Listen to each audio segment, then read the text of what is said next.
भारत के यशस्वी प्रधानमंत्री सम्माननीय श्री नरेंद्र मोदी जी, हम सबके बीच में उपस्थित मंच पर सभी पूर्व राष्ट्रीय अध्यक्ष आदरणीय राजनाथ सिंह जी, श्री अमित भाई शाह जी, नितिन गडकरी जी, हमारे चुनाव अधिकारी के लक्ष्मण जी, यहां उपस्थित संसदीय बोर्ड के सभी सदस्यगण, केंद्रीय मंत्रीगण, हमारे यहां पर उपस्थित सभी प्रदेशों से हमारे मुख्यमंत्री और उप मुख्यमंत्रीगण, प्रदेश अध्यक्षगण, प्रभारी, सहप्रभारी और देश भर के कोने कोने से आए हुए भारतीय जनता पार्टी के वरिष्ठ पदाधिकारी, कार्यकर्ता बंधु और मीडिया के माध्यम से जुड़े हुए हमारे करोड़ों कार्यकर्ता बंधु, यह आज बहुत ही ऐतिहासिक अवसर है जब भारतीय जनता पार्टी जैसी दुनिया की सबसे बड़ी पार्टी के राष्ट्रीय अध्यक्ष के रूप में हमारे नौजवान, ऊर्जावान, प्रतिभावान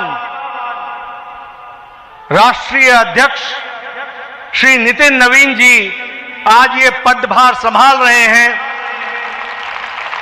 मैं अपनी ओर से और करोड़ों कार्यकर्ताओं की ओर से उनको बहुत बहुत शुभकामनाएं देता हूं और इस विश्वास के साथ कि यह महान पार्टी, जिसे श्यामा प्रसाद मुखर्जी जी के नेतृत्व में भारतीय जनसंघ से वैचारिक पृष्ठभूमि में आगे बढ़ने का सौभाग्य मिला,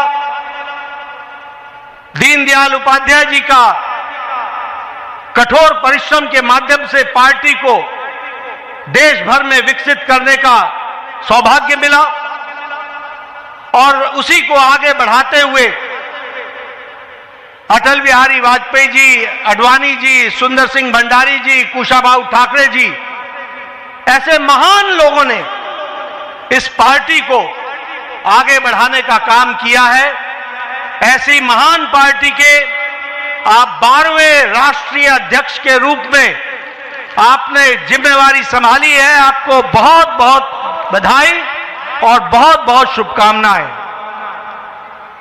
हम सब जानते हैं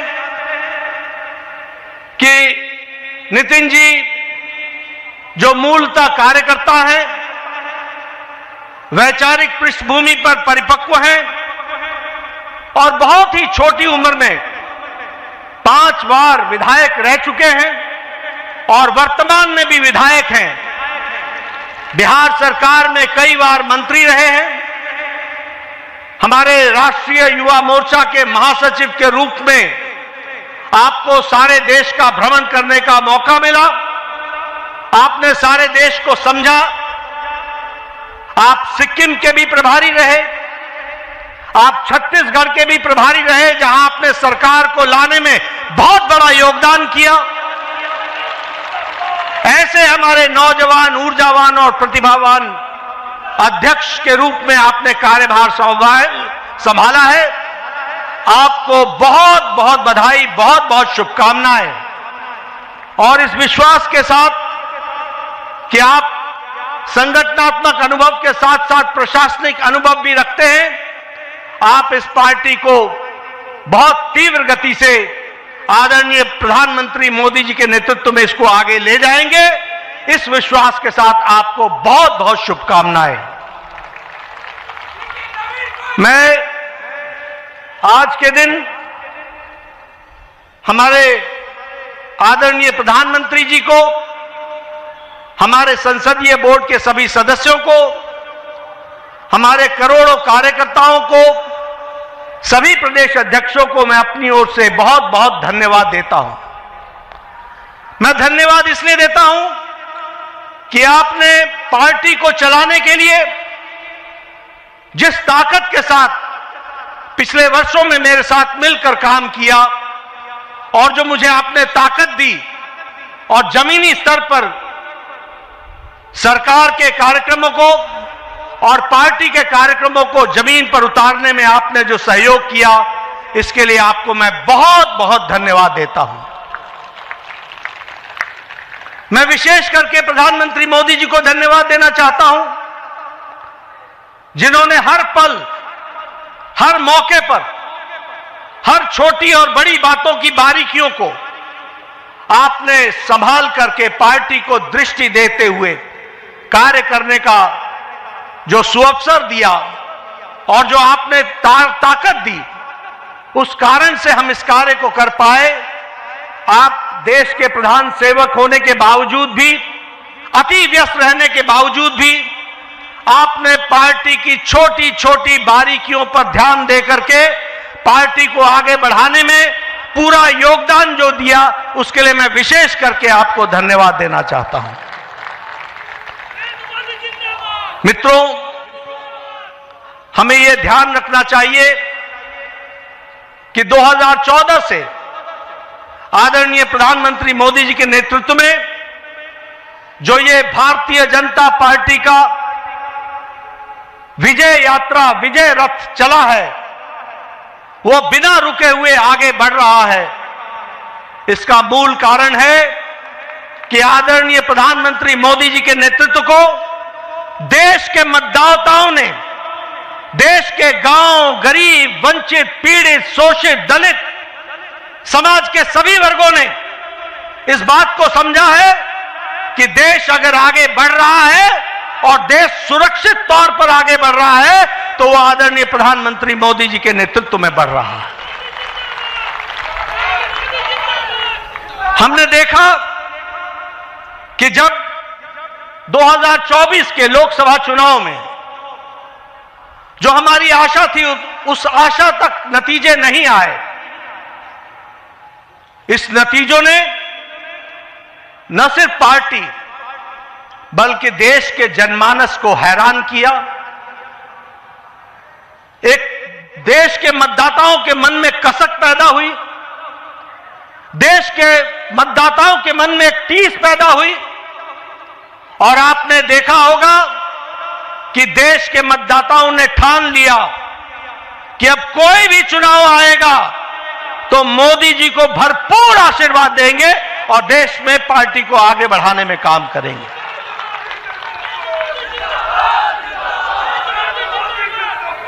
मुझे याद है 2024 के लोकसभा चुनाव के बाद विपक्ष के हौसले हरियाणा चुनाव में बुलंद थे। वो चुनाव के नतीजों के पहले ही मिठाइयां बांटने का इंतजाम कर रहे थे। उनको यह मालूम नहीं था कि देश की मतदाताओं ने और हरियाणा के मतदाताओं ने तय कर लिया है, जो कभी ओवर कॉन्फिडेंस के कारण थोड़ी मोड़ी छोटी मोटी त्रुटि रह गई थी, उसको बाकायदा सूद समेत वापस देंगे और वह हरियाणा के चुनाव में उन्होंने करके दिया है। हमने देखा महाराष्ट्र में रिकॉर्ड जीत आदरणीय मोदी जी के नेतृत्व में हम सबको मिली। हमने देखा हम यहां पर विजय उत्सव मनाते थे।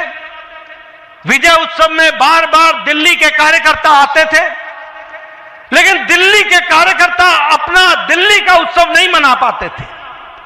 लेकिन आपके नेतृत्व में 27 साल बाद दिल्ली में भी कमल खिला और दिल्ली में भी भारतीय जनता पार्टी की सरकार बनी।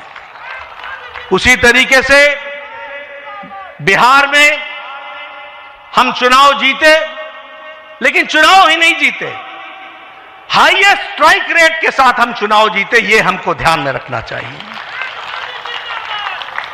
अभी अभी महाराष्ट्र के म्युनिसिपल कॉरपोरेशन के चुनाव हुए हैं। आपको जानकर खुशी होगी कि 29 में से 25 municipal corporation Bharatiya Janata party ने और एनडीए ने जीती है। और आपको जानकर यह भी खुशी होगी कि बीएमसी में, बॉम्बे म्युनिसिपल कॉरपोरेशन में, मुंबई म्युनिसिपल कॉरपोरेशन में हम लार्जेस्ट पार्टी के रूप में जीत करके आए हैं। इस तरीके से हमने देखा है। गोवा के पंचायत के चुनाव हमने जीते। हमारे राजीव चंद्रशेखर जी यहां बैठे हैं। तिरुवनंतपुरम में पहली बार कमल खिला है, केरला में, इसको भी हमको ध्यान में रखना चाहिए। और आजादी के बाद जितने भी लोकसभा चुनाव हुए, पहली बार लोकसभा में केरल में भी हमने चुनाव जीता। यह भी हमारे ध्यान में होना चाहिए। इसलिए प्रधानमंत्री मोदी जी के नेतृत्व में 2014 के बाद जो विजय रथ चला है, वो पूरी ताकत के साथ देश के मतदाताओं के आशीर्वाद के माध्यम से चलता हुआ आगे बढ़ रहा है। और अब वो नितिन नवीन जी के नेतृत्व में आगे बढ़ेगा, यह विश्वास हमें है। मैं यहां यह भी कहना चाहता हूं कि हमारी आज 20 राज्यों में सरकार है एनडीए की, 13 राज्यों में भारतीय जनता पार्टी की सरकार है। और अगर हम देखें तो गुजरात में हम 6 बार लगातार सरकार में विराजमान हैं। गुजरात में हम 4 बार से सरकार में हैं। हरियाणा में, गोवा में हम दूसरी बार, तीसरी बार सरकार बना रहे हैं। हम बिहार में, उत्तर प्रदेश में, महाराष्ट्र में, त्रिपुरा में, उत्तराखंड में, मणिपुर में, आसाम में हम दूसरी बार सरकार बना रहे हैं, बनाई हमने। यह हमको ध्यान में रखना चाहिए। इसलिए हम यह पूरे विश्वास के साथ कहना चाहते हैं कि आदरणीय प्रधानमंत्री मोदी जी के नेतृत्व में, नितिन नवीन जी की अध्यक्षता में भारतीय जनता पार्टी आने वाले समय में अब बंगाल में भी कमल खिलाएगी, बंगाल में भी कमल खिलाएगी। पुडुचेरी में और तमिलनाडु में हम सरकार बनाएंगे। असम में हम फिर से सरकार में आएंगे और केरल में भी हम अच्छे नतीजे देंगे। इस विश्वास के साथ हम आगे बढ़ रहे हैं। मैं आपके और प्रधानमंत्री जी के बीच में ज्यादा समय नहीं रहूंगा। आप सब लोग प्रधानमंत्री जी को सुनना चाहते हैं। मैं एक ही बात कहना चाहता हूं कि पिछले कुछ वर्षों में जो मुझे पार्टी ने जिम्मेवारी दी, मैं अपने सीमित जो हमारी कार्य करने की क्षमता रही, उसमें जो कुछ भी आप सबके सहयोग से कर सका, वह मैंने करने का प्रयास किया है। इस जिम्मेवारी को निभाते हुए अगर मैंने किसी के दिल को कहीं कुछ कहा हो जिससे चोट पहुंची हो, तो उसके लिए मैं क्षमा चाहूंगा। वह मैं अपनी जिम्मेवारी को निभाने के लिए मैंने कहा होगा। लेकिन आप सब लोगों ने जिस तरीके से पार्टी के लिए दिन रात मेहनत की है, उसके लिए मैं आपके माध्यम से करोड़ों करोड़ों कार्यकर्ताओं को बहुत बहुत धन्यवाद देता हूं कि उनके माध्यम से हम पार्टी को सफलतम तरीके से आगे बढ़ाने में सफल हुए हैं। और आगे नितिन नवीन जी पूरी ताकत से इस पार्टी को, इस महान पार्टी को, दुनिया की सबसे बड़ी पार्टी को आगे ले जाने में कोई कसर नहीं छोड़ेंगे। और हम सब लोग मिलकर उनका सहयोग करते हुए पार्टी को और नई बुलंदियों पर ले जाएंगे। और जो नई स्थान हमारे छूट गए हैं प्रदेश, वहां भी कमल खिलाएंगे। इन्हीं शब्दों के साथ बहुत बहुत धन्यवाद। जय भारत। हमारे कई राष्ट्रीय अध्यक्ष जो यहां पर बैठे हैं, मैं उनका भी अभिवादन करता हूं। मैं देखा हूं 2006 में मैं पहली बार जब विधायक बना, उस कालखंड से लेकर किस प्रकार माननीय हमारे पूर्व के राष्ट्रीय अध्यक्ष राजनाथ सिंह जी ने पार्टी के कामों को हमेशा हर कार्यकर्ता से जुड़ने का प्रयास किया। मैंने जब नितिन गडकरी जी को देखा तो मैंने देखा कि किस प्रकार से संगठन के हर मोर्चा और सेल को उन्होंने गढ़ने का काम किया। और मैंने जब गृह मंत्री जी को राष्ट्रीय अध्यक्ष के रूप में देखा तो बूथ तक के कार्यकर्ताओं की चिंता करते हुए मैंने उनको देखा। मैंने उनको इस रूप में देखा कि किस प्रकार से आज पार्टी का जिस स्थान पे हम लोग आज खड़े हैं, कार्यालय कार्यकर्ता के लिए मैं कह सकता हूं तीर्थ स्थान होता है। और जहां से कार्यकर्ता अपनी ताकत पाता है, उस कार्यालय को भी आपने किस प्रकार से पूरे देश में एक निर्माण करने की योजना बनाई, और आज हर बूथ का कार्यकर्ता अपने आप को उस तीर्थ पर जाकर अपने आप को धन्य महसूस करता है।